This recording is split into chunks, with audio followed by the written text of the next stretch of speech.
आज आपण बनवतोय आप्पे। तर इथे मी उडदाची आणि मुगाची डाळ भिजत ठेवलेली होती रात्री। ते सकाळी स्वच्छ धुवून घेतलेली आहे आणि इथे मी 1 वाटी तांदूळ भिजू घातले होते। 2 वाट्या डाळ आणि 1 वाटी तांदूळ।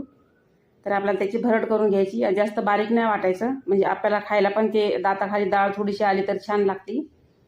तर इथे डाळ वाटून घेतलेली आहे मी आणि आता तांदूळ वाटून घेत आहे। तांदूळ थोडेसे बारीक वाटले तरी चालतात, म्हणून ते वेगवेगळे मी भिजायला ठेवले होते। सर्व चांगलं मिक्स करून घ्यायचं। इथे मी टोमॅटो, हिरवी मिरची, लसूण, अद्रक असं वाटून घेतलेलं आहे। टोमॅटो बारीक कट करून घेतलेला आहे। पालकाची भाजी किंवा आपल्या घरात ज्या भाज्या अवेलेबल असतात त्या तुम्ही टाकू शकता त्याच्यामध्ये।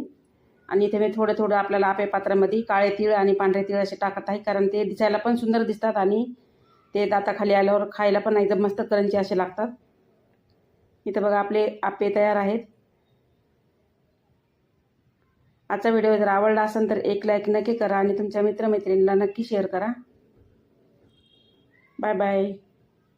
आज आपण बनवतोय मसाला मिरची। इथे मी शेंगदाणे आणि तीळ एकदम खरपूस असे भाजून घेतलेले आहेत कमी गॅसवर। लसूण, मिरची आणि मिरची पावडर आपण वाटून घेत आहोत। चवीपुरतं मीठ, थोडीशी कोथिंबीरच्या दांड्या।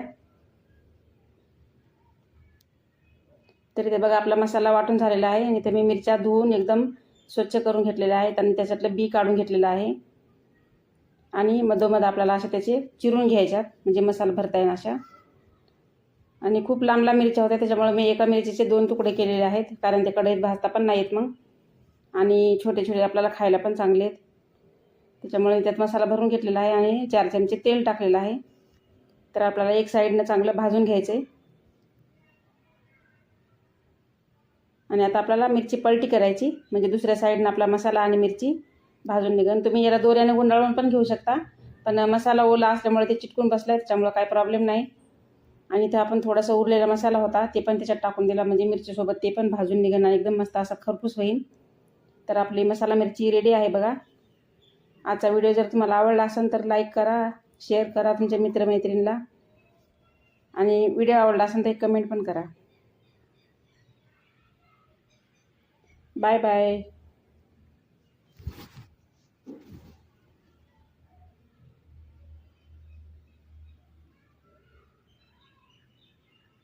आज आपण बनवतोय आप्पे। तर इथे मी उडदाची आणि मुगाची डाळ भिजत ठेवलेली होती रात्री। ते सकाळी स्वच्छ धुवून घेतलेली आहे आणि इथे मी 1 वाटी तांदूळ भिजू घातले होते।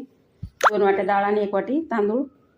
तर आपल्याला त्याची भरड करून घ्यायची। जास्त बारीक नाही वाटायचं, म्हणजे आपल्याला खायला पण ते दाताखाली डाळ थोडीशी आली तर छान लागते।